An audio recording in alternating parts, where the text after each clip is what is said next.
జగన్మోహన్ రెడ్డి మాజీ ముఖ్యమంత్రి గారు ఈరోజు అర్ధాంతరంగా తిరుపతి పర్యటనను రద్దు చేసుకున్నాడు. దాని ఆంతర్యం ఏంటో అన్ని అబద్ధాలు చెప్తున్నాడు.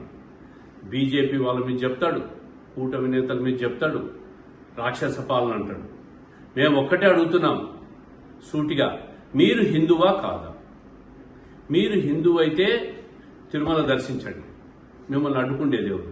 మీరు హిందువు కానప్పుడు 4 గోడల మధ్య మీరు నేను క్రిస్టియన్ మతాన్ని ఆచరిస్తానని చెప్పినప్పుడు డిక్లరేషన్ ఇచ్చిపోతే మీకేంటి బాధ?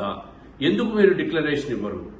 సోనియా గాంధీ లాంటి వాళ్ళు, అబ్దుల్ కలాం లాంటి వాళ్ళు, పెద్ద పెద్ద వాళ్ళు, క్రిస్టియన్ ముస్లిం మతాల వాళ్ళు డిక్లరేషన్ ఇచ్చి తిరుమలకు పోయినారు. అంతకంటే మీరు పెద్దవాళ్ళ?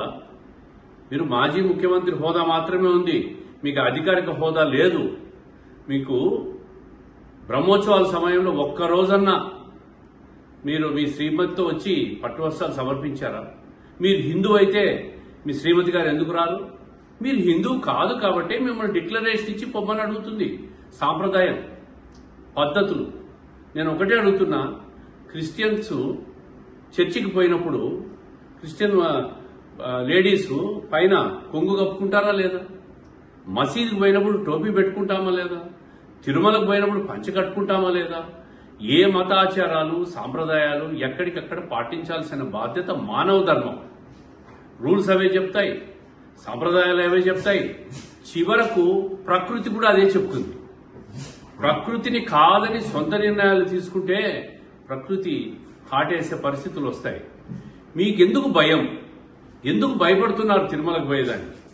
మీరు ఏదో తప్పు చేసింటేనే మీ మనస్సాక్షి ఒప్పుకోవడం లేదు, తిరుమలలోనే అపవిత్రం చేశాము, అందుకే ఇదంతా జరుగుతూ ఉంది అని చెప్పి మీలో మీకు మానసికంగా భయం ఏర్పడిపోయింది. ఆ భయముతోనే ఈరోజు తిరుమలకు పోయేదానికి మీరు సాహసించలేకపోతున్నారు. డిక్లరేషన్ ఇచ్చాలండి, ఎవ్వరు మిమ్మల్ని అడ్డుకోరు, ఏ పోలీసు వాళ్ళు అడ్డుకోరు. సాంప్రదాయాలను పాటించండి, ఎక్కడ సాంప్రదాయాలు అక్కడ పాటించాలి, అది మానవ ధర్మం. దాన్ని నేను డిక్లరేషన్ ఇవ్వనని చెప్పి మొండికేసి దాన్ని ఏదో ప్రభుత్వం మీద, లడ్డూల మీద, ప్రభుత్వం మీద బురద జల్లే ప్రయత్నం చేస్తే ప్రజలు ఎవరు నమ్మరు.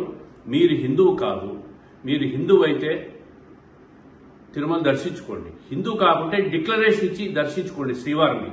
అంతే తప్ప మీలో భయం ఉంది, భయపడుతున్నారు. మీరు ఎందుకో మీలో భయం ఏర్పడిపోయి అర్ధాంతరంగా మీ పర్యటనను రద్దు చేసుకున్నారు. అందుకే మీ మనస్సు ఒక ఆందోళనకు గురైపోతా ఉంది. అక్కడికి పోతే ఏమైపోతుందోనని ఆ భయం చెప్పలేక, ఆ ఆందోళన బయటికి కక్కలేక ఈరోజు ప్రభుత్వం మీద దుమ్మెత్తి పోసే ప్రయత్నం చేస్తున్నారు మాజీ ముఖ్యమంత్రి గారు మీరు.